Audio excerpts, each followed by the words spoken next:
from Los Angeles, I'm Jason McIntyre here with my main man, Chris Bouchard, and the former NFL star, LeVar Arrington. Good morning, gentlemen. Morning, Chris. It's always a pleasure to be on with you guys. Love it. Love it. Indeed. Let's start by talking about the birthday boy. Tom Brady turns 44 years young today. His Bucs are looking to be the first team since the 04 Patriots to win back-to-back titles, but they'll have their work cut out for them. TB12 appeared to get upset with his teammates at practice over the weekend, slamming his helmet in frustration, punting the ball out of anger, and at one point saying, "Gotta make bleeping plays when you're tired, fellas." LeVar, should Tom Brady's Bucs still be favored to win the Super Bowl? Absolutely. And even to connect a report like this of Tom Brady having a moment like that, you know, it only furthers the legend of Tom Brady, a guy that's still super motivated, super in tune to wanting to be the best that he can be and wanting his teammates to be the best that he can be. I mean, make no mistake about it. When you think about how Tom Brady came in and impacted this Tampa Bay team, the culture of it, it's amazing. It's absolutely mind-boggling to think that someone could have that type of impact. But when you hear these types of reports, it only confirms what you were thinking, that someone like Tom Brady brings that chip on his shoulder. He brings that energy, that intensity, that passion. You know, he's not complacent. He's not content. He's not comfortable. You know, most successful people, I read a ton of books about successful people in life that have done well and have done really well in business, and there's always this one element that's connected to them not getting complacent, having an intensity and a passion that is very hard to match, the work ethic of it all. And it makes all the sense in the world to know that when you look at Tom Brady, that's what he's bringing to the table. And they have the type of talent. They're returning all of their starters from last season. There's no reason to believe that they shouldn't be the favorite to go into this year. The NFC is for the taking. And the AFC, in my opinion, if you can make it out of the NFC, you probably have a great chance of winning in the AFC, even with knowing that Pat Mahomes and those Kansas City Chiefs are out there on that side.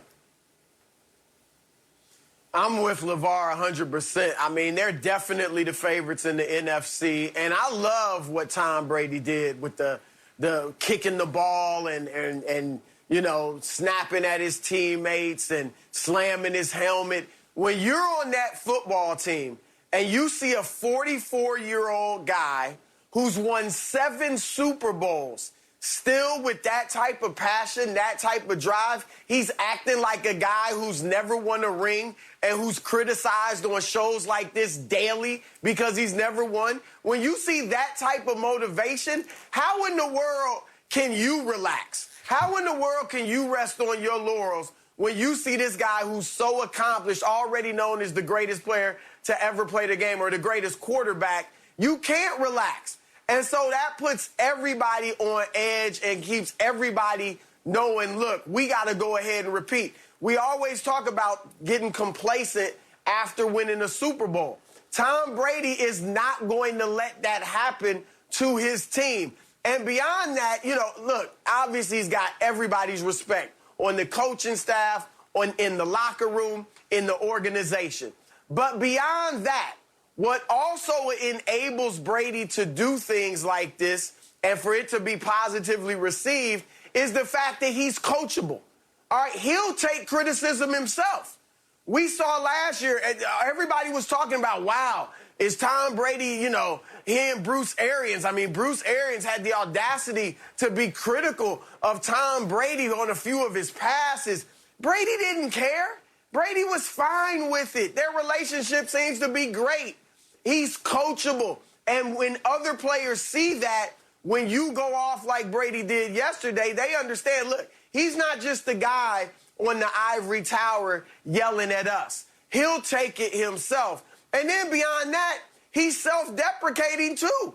Like, we all saw the video on his Instagram with Chad Ochocinco a few days ago, and he poked fun at himself. He's trying to improve his Madden ranking in his sprints and 40 time and all that. So he has fun. All of those are the things that make teammates like you And so when you do have an episode like this, they respond to it the right way. So I think it was great, and I think that's what they needed if they were having a bad practice. But, yeah, LeVar said it. All 22 starters back. They're going to be more confident, have more swag, but yet still be on edge, as I just talked about. They know they can beat everybody in the NFL. I think they're coming out with something to prove. I love that they had everything, right? They got the great receiving core, the great quarterback, the great defense. I love that they added Gio Bernard in the backfield because the one thing they lacked was a pass catcher out of the backfield. Yeah. Ronald Jones and Leonard Fournette were great running the football, but they didn't have that receiver out of the backfield for Brady like James White in New England. So that's just one more weapon he's going to have. Look, they averaged 33 points a game over their last 8 wins, including the playoffs. I'm sorry, 33, almost 34 points a game. They are going to roll offensively, and so, yeah, they got to be the favorite. Yeah, I like really what you said about leadership, Broussard, and Tom Brady, because yesterday I got crushed on this show by a certain someone named Chris Broussard for going after someone in the NBA for not being a leader. Oh. And what LeVar said about the leadership from Tom Brady really in Tampa is just phenomenal. The guy is at 44, still leading by example. And I want to remind everybody, last year, Tampa was 7-5 at one point, okay? They lost to the Chiefs. It was a national TV game. And if you guys remember closely, the announcer, Tony Romo, came out and said, you know, they're not doing enough play action. They're not doing enough pre-snap motion. That came from Tom Brady. It's pretty clear Tom Brady was unhappy. There was a tug of war, as Chris said, between Arians and Brady over how to run the offense. And they were struggling. They were 7-5. Remember, these are the guys who lost to the Bears. They lost to the Chiefs. They had some bad losses. And Brady took it upon himself, not to make an issue through the media, but to go through Romo. After that loss to the Chiefs, because of what Brady said to Romo, Romo announced it to everybody, they didn't lose a game. They ran the table, smoked everyone. Their play action numbers went significantly up. They were unstoppable on offense. I personally think there is an undefeated play for Tampa Bay in the regular season this year. Whoa. The division, LeVar, listen, you've seen that division, okay? Who's beating them in that division? And don't tell me the Saints and Jameis Winston. I know they beat them twice last year in the regular season, but after the Bucs got them in the postseason and Drew Brees retired, that division's a wrap. They are going to roll in the division, and the schedule is not that difficult. As Chris said, they added Gio Bernard. The entire defense returns. Listen, when you can draft a right tackle last year, Tristan Wirfs, he plays every snap for drop-back passes and allows 1 sack, you're doing something right. Tampa Bay is really a dominant team, and if you remember closely, Brady tried to go undefeated with Bill Belichick in New England. It got derailed in the Super Bowl. Can you imagine what happens if Brady is able to pull that off in Tampa? I think it's certainly in play. The gamblers agree with me. They are the favorites to come out of the NFC. LeVar, you know the second favorite team to come out of the NFC? Who? The LA Rams, who have a new quarterback, right? A new defensive coordinator. No Number backfield. 3 is Green Bay with dysfunction all over the place. Yeah. Continuity in Tampa. LeVar, Tampa's got to be the team. I think Green Bay is going to be an interesting one. I think you got to pay attention to Green Bay. I like the Rams being a pick, even though they don't have a solidified backfield now, losing both 1-2 free agency, 1-2 injury. They have a couple question marks along the front of their offensive line as well. But, you know, one thing, it takes me back to a story. You know, I played against Tom Brady in college, and in fact, Tom Brady was in my draft. I wasn't in his until now. Now, today, I was in Tom Brady's draft, but back then, Tom Brady was in my draft.